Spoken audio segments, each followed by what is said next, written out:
Selamat pagi, salam guru penggerak. Pertama-tama perkenalkan, nama saya Cornelius Jamin dari SMP Negeri 5 Wela.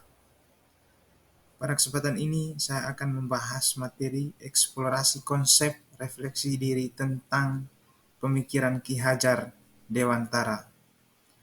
Intisari pemikiran Ki Hajar Dewantara tentang pendidikan, yaitu pendidikan dan pengajaran merupakan usaha persiapan dan persediaan untuk segala kepentingan hidup manusia, baik dalam hidup bermasyarakat maupun hidup berbudaya dalam arti yang seluas-luasnya.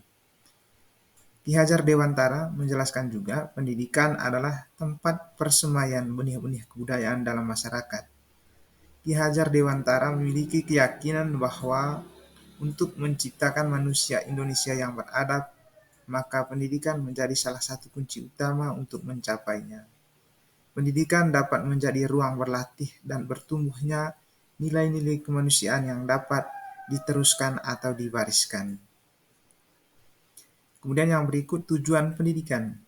Menurut Ki Hajar Dewantara, menuntun segala kodrat yang ada pada anak-anak, agar mereka dapat mencapai keselamatan dan kebahagiaan yang setinggi-tingginya, baik sebagai manusia maupun sebagai anggota masyarakat. Pendidikan itu hanya dapat menuntun tumbuh atau hidupnya kekuatan kodrat yang ada pada anak-anak agar dapat memperbaiki lakunya, bukan dasar hidup dan tumbuh kekuatan kodrat anak. Kemudian Ki Hajar Dewantara mengibaratkan peran pendidik seperti seorang petani atau tukang kebun. Anak-anak seperti biji tumbuhan yang disemai dan ditanam di lahan yang telah disediakan. Dalam proses menuntun, anak diberi kebebasan, namun pendidik sebagai pamong dalam memberi tuntunan dan arahan agar anak tidak kehilangan arah dan membahayakan dirinya.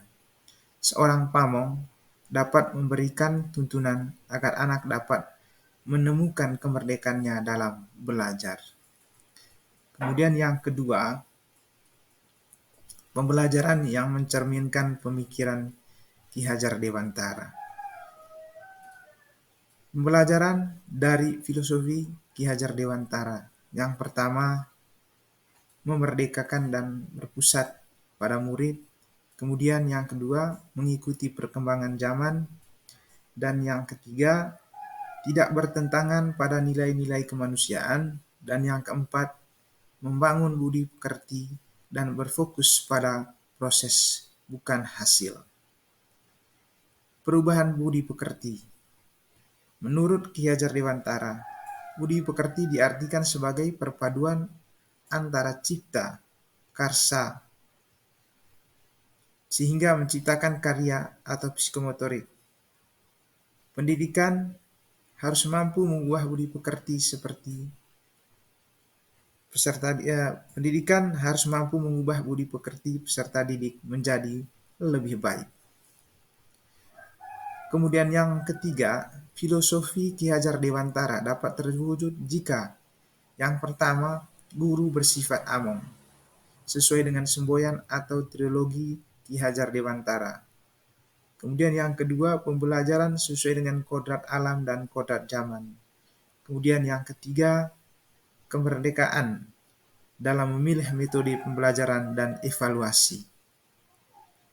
Yang keempat, konsep pemikiran Ki Hajar Dewantara di kelas.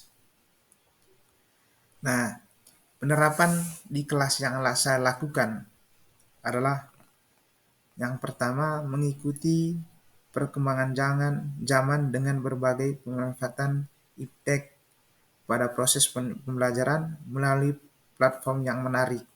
Misalnya, kita mengakses di platform Merdeka Mengajar. Kemudian yang berikut, sistem Among dengan memberikan kebebasan kepada peserta didik menemukan sumber belajar seluas-luasnya untuk menemukan pengetahuan baru mereka, sehingga secara individu mereka dapat aktif maupun secara berkelompok.